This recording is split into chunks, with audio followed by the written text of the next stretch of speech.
আগেই সিদ্ধান্তের কথা জানিয়েছিলেন আর এবার মেয়ের খুনের বিচার চেয়ে পুজোয় বাড়ির সামনে ধর্নায় বসলেন আরজি করে নিহত চিকিৎসকের পরিবার। পঞ্চমীর দিন বসলাম মানে আমরা বাড়িতে পুজো করতাম, এই 5টা দিন বাড়ির মধ্যে থাকা খুবই কষ্টকর ব্যাপার। আমার মেয়ের উদ্যোগেই পুজো শুরু হয়েছিল, সেই দিনগুলো ভুলে থাকার জন্যই আজকে আমরা এই বাসে এসে বসেছি বাধ্য হয়ে। মানে বাধ্য হয়ে বসেছি মানে যে দুর্ঘটনা ঘটেছে তার পরিপ্রেক্ষিতে আমরা বসতে বাধ্য হয়েছি আর কি। চাষির জমা হয়েছে, সিবিআই দেখছে বিষয়টা, সিবিআইয়ের উপরও তো আমাদের আস্থা প্রতিবার বলে আসছি এবং সুপ্রিম কোর্টের উপরও আস্থা আছে। দেখা যাক কি হয়, দেখবো আর কি।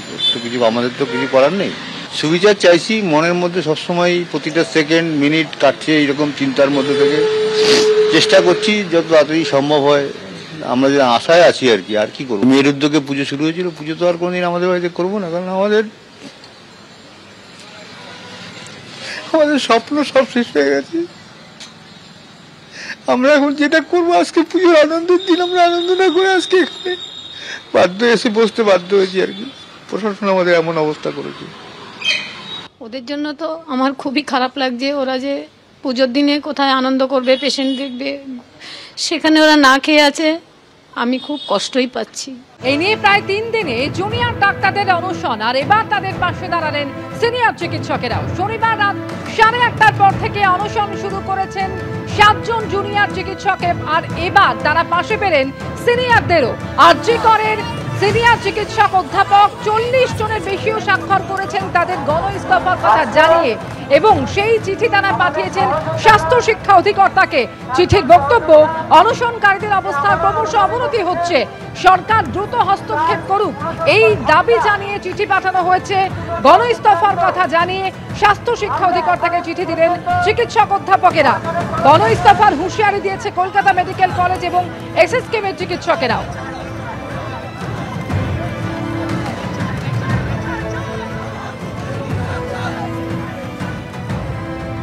আমাদের যে স্টুডেন্টরা সব কলেজ এবং তার সাথে আমাদের কলেজের ছেলেরাও আছে যারা অনশন করছে, আমারও অনশন, এটাতে আমরা ভীষণভাবে উদ্বিগ্ন।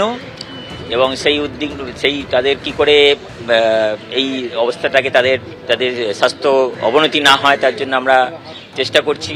এবং আমরা চাইছি যে সরকার ওনাদের সাথে এসে ওদের দাবি, ওদের যে গণতান্ত্রিক দাবি আছে সেগুলো মেনে নিক এবং ওদের যাতে অনশন তুলতে পারে। এবং সেটা যদি না হয়, আমরা 24 ঘন্টার একটা সময় দিয়েছি, তাহলে আমরা সবাই রেজিগনেশন সাবমিট করি। যে দাবিতে অনশন করছে, আমাদের মেন কনসার্ন হচ্ছে ওদের স্বাস্থ্য এখন, এবং ওদের অনেকেরই এখন সংকটজনক হতে চলেছে এরকম যা শুনছি। তো আমরা এখানে মিছিল করে এখান থেকে যাব। আমরা চাইছি যে ওরা যে দাবিগুলো করছে সরকার মেনে নিক, অ্যাটলিস্ট ওদের সাথে এসে আলোচনা করুক দাবিগুলো মেনে নিয়ে, তাহলে যাতে ওরা আমাদের অনশনটা তুলতে পারে, সেটাই আমরা দাবি করেছি। তাই দাবি না হলে আমরা পরবর্তী আবার আলোচনা করব। তার মধ্যে একটা দাবি অবশ্যই যে আমাদের একটা আছে যে আমরা মাস রেজিগনেশন দেব। জুনিয়র চিকিৎসকদের আমরণ অনশন 72 ঘন্টা সম্পূর্ণ হতে আর কিছু সময়ের বাকি, আর এই পরিস্থিতিতে তাদের পাশে এসে দাঁড়ালেন সিনিয়র চিকিৎসকরা। সরকারের উপরে চাপ বাড়িয়ে আরজি কর মেডিকেলে 40 জন ডাক্তার আজ গণ ইস্তফা দিয়েছেন।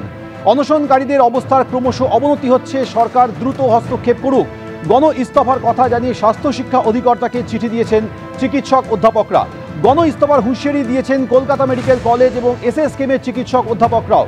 বিচারের দাবিতে এই গণ ইস্তফার হুঁশিয়ারি সরকারকে 24 ঘন্টার সময়সীমা বেঁধে দিয়েছেন সিনিয়র চিকিৎসকরা। আপনারা জানেন যে শনিবার রাত 8:30টার পর থেকে আমরণ অনশন কর্মসূচি শুরু করেছেন। আর মাত্র কিছু সময় পর 72 ঘন্টা অর্থাৎ 3 দিন সম্পূর্ণ হয়ে যাবে জুনিয়র চিকিৎসকদের। এই পরিস্থিতিতে তাদের স্বাস্থ্যের অবস্থার যেহেতু অবনতি হচ্ছে, সে কথা মাথায় রেখে সরকারের কাছে আবেদন এবং পাশে দাঁড়াতে উদ্যোগী সিনিয়র চিকিৎসকরা।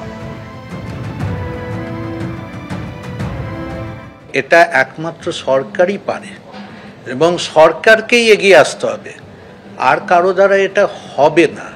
আমার মনে হয় এই ইমিডিয়েট সরকারের পক্ষ থেকে আমাদের মাননীয় মুখ্যমন্ত্রী, উনি নিশ্চয়ই বুঝতে পারছেন, ওনার উচিত এখন কোনো একটা সূত্র ধরে এটাকে এগিয়ে নিয়ে গিয়ে এই যে অনশন চলছে, এই অনশনটা প্রথমে বন্ধ করা দরকার এবং অনশনটাকে বন্ধ করে একটা আলোচনার মাধ্যমে এসে এই যে আমরা একটা দেখছি লাস্ট 2 মাসের উপর থেকে যে শুদ্ধিকরণ চলছে, আমাদের হেলথ কেয়ার সিস্টেমটার একটা শুদ্ধিকরণ হচ্ছে, এবং এইটাতে আমরা সবাই এক, আমরা কি বলছি না যে এর এগেনস্টে আমরা, তাহলে কোথায় আটকাচ্ছে, কোথায় হচ্ছে না, সেইটা তো একটা জায়গায় বসে ঠিক করলেই হয়ে যায়। আমার মনে হয় এইটা করার সময় এসে গেছে, এইটুকুই আমি বলছি।